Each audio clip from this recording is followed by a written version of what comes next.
Don't know how to adjust or change your saddle? No worries, here's how. For adjusting, first loosen the screw under the saddle on the connector using an Allen key. Don't loosen it completely, just to a point where the saddle can slide forward and backward freely. Then adjust it forward or backward, up or down, to your desire. We recommend to keep the angle parallel to the ground.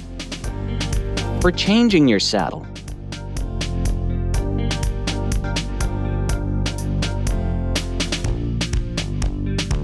loosen the screw completely under the saddle on the connector using an Allen key while holding the connector.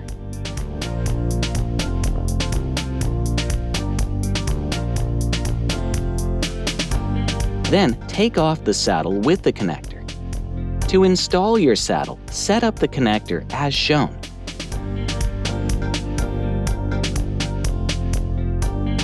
Put it onto the end of the seat post.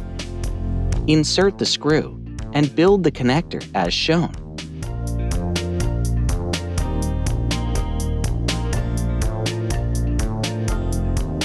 Tighten the screw a little bit to hold the connector in place.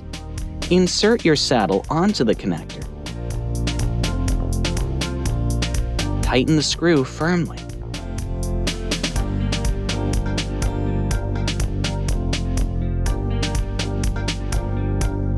Now you have your saddle installed and ready to hit the road.